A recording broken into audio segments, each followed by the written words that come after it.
Do what you say you are going to do when you say you're going to do it. That's integrity. A clear correspondence between words and deeds. Don't lie, tell the truth. That's honesty. Despite the fact that these are some of the clearest, most easily recognized elements of strong character, in the real world, they're also some of the most difficult to find. It seems it's always been that way. In ancient Greece, the philosopher Demosthenes went searching for an honest man, and he never found one. I've been fortunate. I think I've known a great many honest people, but if I measured that number up against all the less than ethical people I've encountered, I guess I'd have to admit that even in my experience, honesty and integrity are rather rare. Why is that? I hope to provide some answers. I want to start talking about honesty by looking at the exact opposite of honest behavior. There was a time when telling a lie was very serious business. I'm speaking now of the days before lawsuits and legally enforceable contracts. In those days, lying was a very serious matter. It was also very serious if you accused someone of lying. Today, a breach of integrity in a business matter might mean calling in the lawyers. But for hundreds of years in the past, calling someone a liar was the most common way to provoke a duel. At first with swords, later with pistols. Dishonesty was treated like a personal insult that demanded immediate redress. Everyone knew the big problems that could result if you got caught, so lying to another person took a certain amount of, what's the right word? Foolish bravery, maybe. But there's no such risk today, is there? Some people lie all the time without thinking about it. Most people know when they're being lied to, which they may find irritating, but they just accept it. Maybe they decide to become liars themselves. In any case, very few duels are being fought. To explain this, I think we can make a comparison between how some people today feel about lying and how they feel about money. It used to be you either had money or you didn't. When you bought something and the bill came, you had to pay it, or there was an immediate problem. There were only two alternatives. You took care of your debts, or you were a thief. Some people would literally take their own lives if they couldn't honor their debts. I'm sure we agree that's not exactly true any longer. Many people don't feel the same kind of personal responsibility about paying debts promptly. And today, of course, we can put off paying for our purchases as long as we can make the minimum payment on our credit card. That pain that comes with having to shell out hard cash for something, the pain of maybe having to give something up in order to have this thing, we can avoid that pain. We can put it off indefinitely as plastic debt. Of course, there's going to be a high rate of interest on that debt, and the balance due can quickly mount up. But most people don't even think about that. It's a price they're willing to pay in order to have exactly what they want right now. There are many situations where it's painful to tell the truth. It's painful in just the same way that paying a big fat bill is painful. If you've done something that you're really not proud of and you're called to account for it, well, what does that feel like? How do you handle it? What are your options when you've got to explain something that makes you uncomfortable? Well, it's a bit like that moment of decision when the credit card bill comes every month. If you want to pay off the whole balance, there may be some pain and sacrifice involved. You may have to grit your teeth. You know that your life will be simpler in the long run, but it's going to hurt a little right now. Here's another way that being untruthful is like buying on credit. They're both addictive. At first, they both go down so easy, and they leave you wanting more. Any addictive behavior offers a simple, short-term escape from a problem. But that escape becomes more and more complicated as time goes on. Lying can get extremely complicated. You've really got to have an outstanding memory to be a good liar because you're always having to create more lies that are consistent with the one you told in the first place. I'm sure we have at some time been caught up in a dilemma like that. Shakespeare had it right all along. What a tangled web we weave when at first we practice to deceive. Maybe you think I'm being a bit tough here. Am I really saying that in every instance you've got to tell the truth, the whole truth, and nothing but the truth? So if somebody asks me, "How are you today?" I'm supposed to say, "Well, I got to be honest with you. I have a sore finger. Last night I had a headache, and I've got to admit that my foot hurts a little." No, that's not what I mean. In fact, I think there are many times when some flexibility with the whole truth and nothing but the truth is called for, and I'll be discussing those later.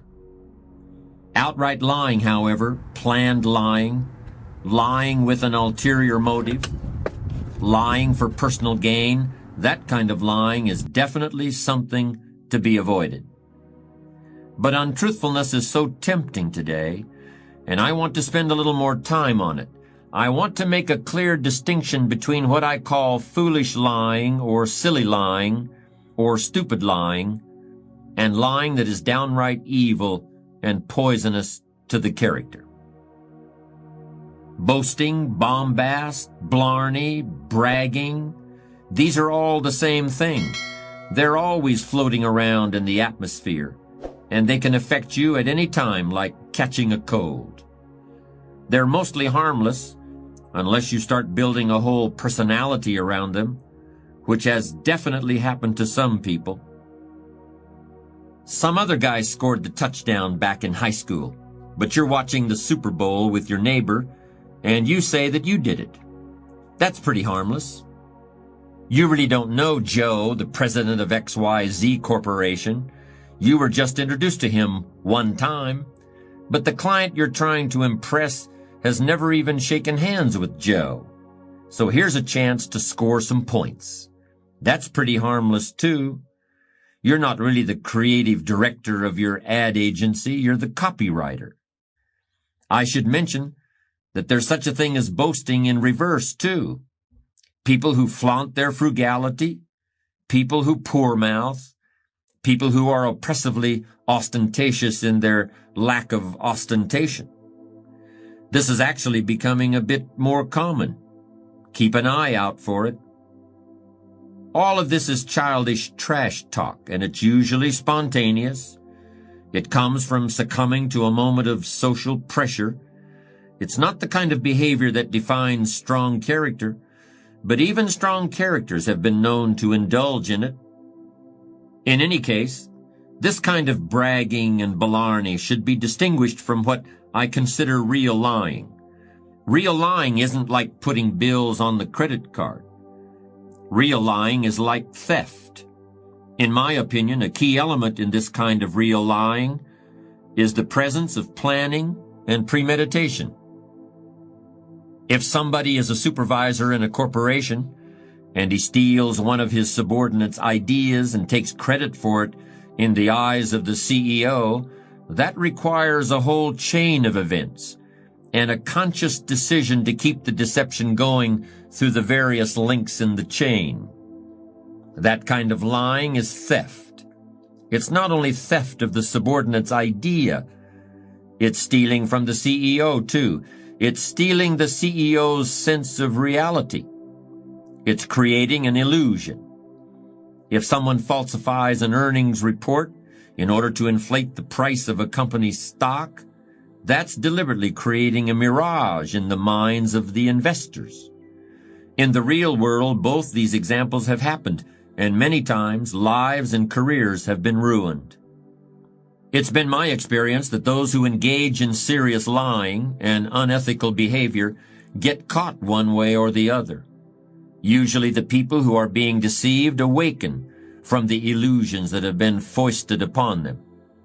But even if this never happens, the criminal, and I don't think that's too strong a word, has to buy into the illusion so deeply himself that his own sense of reality is eroded. By trying to loosen other people's grasp of the truth, you end up losing your own. All of it, small-time lying and big-time deceit, it all comes from fear. Somebody is afraid the truth about themselves isn't good enough, so they depart from the truth. Somebody secretly fears that they can't really come up with ideas of their own, so they steal somebody else's ideas. Or they fear their company isn't really going to succeed, so they come up with a way to inflate the share prices. It's really cowardice. Fear the temptation to misrepresent who you are or what you've done or intend to do. Trust who you really are. Trust your ability to earn the respect of others. Pay whatever price the truth costs. Pay that bill immediately. Because in the long run, it's a real bargain. When you're in a leadership position, whether it's in a business or as the head of a family, honesty and integrity are not as important as money or shelter or a telephone.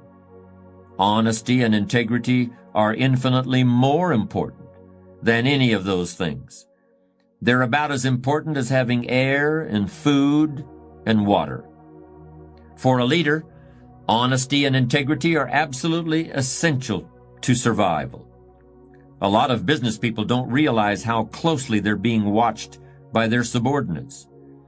As a manager, there probably isn't anything your people don't know about you right this minute. If you haven't been totally above board and honest with them, it's certain you haven't gotten away with it.